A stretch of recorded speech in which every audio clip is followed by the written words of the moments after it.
je me souviendrai de vous parce que vous avez quand même un truc assez particulier par rapport à tous les étudiants que j'ai eu, assez silencieux, assez discret.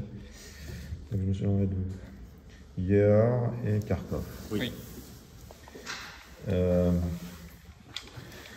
Ok, je vous écoute, c'est parti.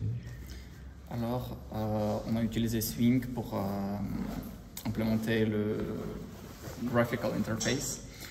Pour avoir des images, on a utilisé ChatGPT, c'est généré par l'IA. Pour ne pas avoir de problèmes avec le copyright et des trucs de ça.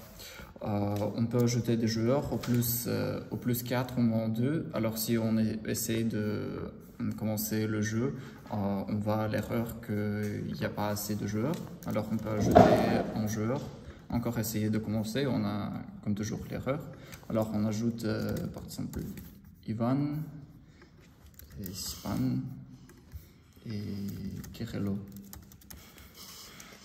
Si on essaie, ah, Kirello, c'est l'autre gars, ouais, d'accord. Oui. Alors, on peut commencer le jeu. Là, on a implémenté les rôles. Il y a 6 rôles et les rôles, ils sont aléatoires. Ils sont donnés aléatoirement. On a implémenté tous les rôles, tous 6 rôles qu'il existe dans le jeu. Après, on a les cartes spéciales. On a les cartes d'artefacts qu'on utilise pour prendre les artefacts. Et on a aussi les cartes spéciales comme Sandbag pour assécher les zones et hélicoptère pour gagner et pour aussi déplacer. Les cartes artefacts, c'est pas les clés, les cartes artefacts? Oui, c'est les clés. Juste, les clés. Ouais, vous avez... Ouais. Alors, on va à l'inventaire et par exemple, je peux montrer quelques actions spéciales pour les rôles. Par exemple, le navigateur, elle peut faire mouvoir les joueurs. Alors, pour comprendre quel joueur et pour quel joueur c'est le tourne, on voit les boutons. Si tu as les boutons, alors c'est ton tour. Alors, on peut cliquer sur Move Player, par exemple.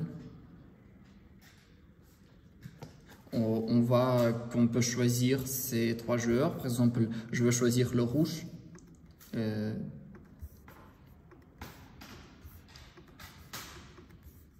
je peux le faire mouvoir. De plus, on peut utiliser les cartes spéciales, par exemple hélicoptère. Mais il faut... Il est où le... Je vais montrer après parce qu'il peut choisir les joueurs avec lesquels il veut téléporter. Alors, par exemple, quand je clique Move, il peut déplacer. Ici, par exemple, j'utilise toutes les actions. Si j'essaie d'utiliser l'autre action, je ne peux pas parce qu'il y a au plus 3 actions qu'il peut utiliser. Alors, je fais fin de tour. On voit que les 2 cases, ils sont submergés parce que le premier niveau, c'est Flood Rate 2. Alors, après, ce sera 3, 4, avec les... Ouais, avec les Waterized Cards. Oui. On a aussi implémenté... On a 2 decks de groupes de cartes pour les treasures et pour les zones, pour les submerger. Et chaque fois, on tire aléatoirement les cartes. Après, si on a une carte Water Ice, c'est aussi une des cartes spéciales qu'on tire, on met directement dans le paquet discard. Si on a cette carte, on mélange notre paquet avec les float cartes et on augmente aussi le niveau de water level. Et comme ça, on augmente jusqu'à la fin. Au début, on a 2, à la fin, on a 6 zones par tour. Et si on a niveau 10, on perd automatiquement. Et c'est une des raisons pour perdre. Oui. Aussi, pour perdre, on a implémenté la fonction pour perdre. Si on perd dans 3 cas, où le flood rate il est à 10, où le joueur il est mort, ça veut dire qu'il peut pas, il est sur zone inaccessible, il peut pas bouger il n'y a pas de zone où il peut aller. Ça dépend aussi des rôles parce que par exemple le aviateur, il est pas ici, le pilote, il peut déplacer n'importe où toujours. Et après, on a aussi ajouté si ils n'ont pas encore pris ce artefact et il y a déjà 2 zones qu'ils ont perdues. En fait, c'est aussi une raison de perdre. Et dernière raison, c'est zone avec hélicoptère. Si on a perdu cette zone et elle est devenue inaccessible, on est perdu aussi. Moi, je viens de donner, je peux donner Treasure Card comme c'est Messenger. Il peut donner la carte de trésor ou les clés à n'importe quel joueur. Par exemple, je vais donner à Kirello et on vient de déplacer la carte ici. On peut le faire mouvoir, mais ok, on change le tour. Quand on va, the level of water is rising, ça signifie qu'on a tiré la carte d'augmenter les eaux. Et alors, on voit que le water level, c'est maintenant 1. Le flood rate, c'est 3. Oui. Ouais. Le diver, il peut aller sur les zones qui sont, submergées. Par exemple, il veut aller pour le jaune, et maintenant, il a une action Give Treasure Card, parce qu'il est à côté de lui. Avant, il n'avait pas. Mais il ne peut pas donner les cartes parce qu'il a déjà 5 et il n'y a pas assez de place. Alors, mais il peut utiliser les cartes des actions hors son tour. Oui. À n'importe quel moment, il peut utiliser. Et aussi, c'est utile quand on a plus de 5 cartes. Et quand il a 5 cartes, il touche fin de tour. Maintenant, il a 7 cartes. Il ne peut pas continuer jusqu'au moment quand il a 5 cartes encore. Donc, il a le choix ou utiliser les actions ou faire discard les cartes dans le deuxième paquet. Et pour montrer, par exemple, c'est le tour de Sipan, mais par contre, on peut utiliser cette carte juste maintenant et le assécher. Aussi avec hélicoptère, c'est pas justement qu'il peut téléporter, mais il peut choisir Sipan, donc les joueurs qui sont avec lui sur la même case.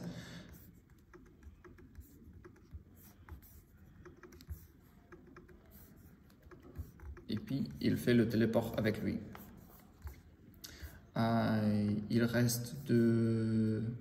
Mais oui, il peut maintenant donner les cartes de trésor parce qu'il n'a pas 5, il a 3. Et il peut le donner dans son tour. Après, il y a les artefacts. Pour récupérer les artefacts, il faut être sur zone avec les artefacts. On voit ici les petits signes des artefacts. Et on utilise une action et on peut faire ça que dans le cas si on a 4 cartes de même artefact. 4 clés. Oui, 4 clés, ouais, clés. Maintenant, je vais essayer de montrer qu'est-ce qui se passe quand le joueur il est sur une zone inaccessible. Alors, il a 6 cartes, il ne peut pas continuer le tour jusqu'au moment quand il perd une carte. Alors, on a discard card. Quand il clique, maintenant, il peut finir son tour.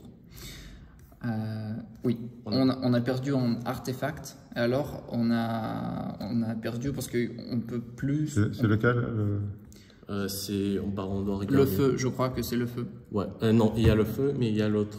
Mais ok. Tape ok. Non, c'est pas le feu. C'est... Ok.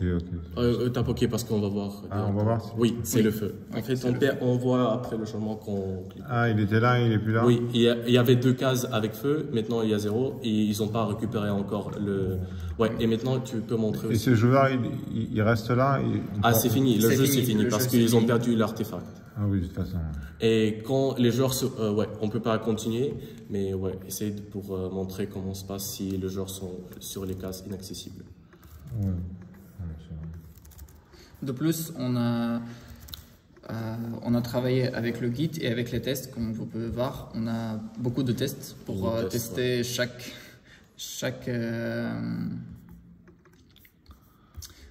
vous avez envie de montrer un que vous aimez bien de test c'est-à-dire un que vous avez aimé de programmer parce que vous avez trouvé qu'il était utile. Utile? Oui. Il y avait beaucoup de tests utiles. En fait, il y avait des tests là où on attend avant. C'était... Moi, j'ai implémenté le jeu que tu peux cliquer sur le bouton d'action, mais ça ne dit pas que tu n'as pas assez d'action pour le faire. Et c'est justement quand tu cliques sur la zone, par exemple, pour faire mouvoir, il te dit qu'il n'y a pas assez d'action. Alors, avec les tests, on a trouvé que les tests, ils attendent que tu ne peux pas faire l'action. Et avec les tests, on a pu trouver qu'on n'a pas encore implémenté le truc avec qu'on ne peut pas faire une action quand il y a un 0. Montrez-moi ce test alors. C'était...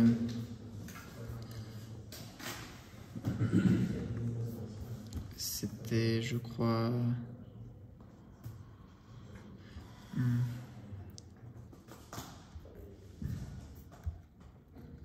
Je crois. Bon, c'est pas grave.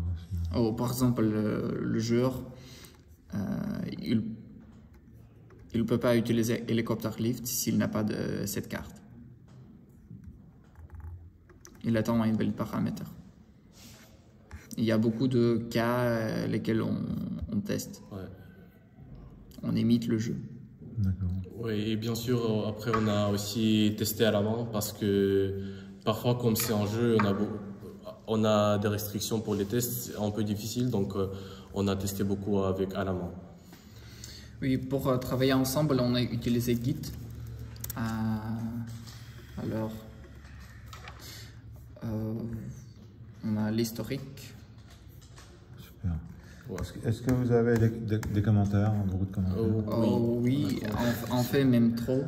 Par Ah. exemple, dans Board Game. C'est le plus important, le fichier le plus important. On a commenté les fonctions les plus importantes, on n'a pas commenté les getters. Vous avez un diagramme de cas Oui, on a fait à la main, on a utilisé plugin sur IDEA. Ouais. On a fait 2 diagrammes, une pour modèle comme c'est le parti le plus important, et on a fait une diagramme overview avec avec interaction entre view, contrôleur, modèle et. Vous avez autre chose que excusez-moi. Ouais, et on a fait ça à la main, on a utilisé l'extension et on a écrit ça juste comme ça. Vous avez autre chose que vous avez envie de me dire? Ah ouais, c'est sympa ça. Ouais. Vous avez autre chose que vous avez envie de me dire dont vous êtes fier? Fier. Que vous avez envie de me dire juste, pas forcément vous êtes fier, vous voulez partager avant qu'on se quitte? Peut-être les architectures, on a utilisé le Factory pour produire des zones et des joueurs. On a Player Factory et Zone Factory. C'est bon, c'est une classe qui produit des classes zones. Okay. On a besoin, on a utilisé l'architecture MVC. Très bien, pour l'instant vous êtes le meilleur je pense, mais j'attends voir Barian. Ouais. Voir si c'est qui est. Bravo messieurs, je vous félicite. Vous avez entre 19 et 20, je pense, parce que j'ai pas réussi vraiment à trouver de problème. Ok. C'est excellent. Merci. En plus,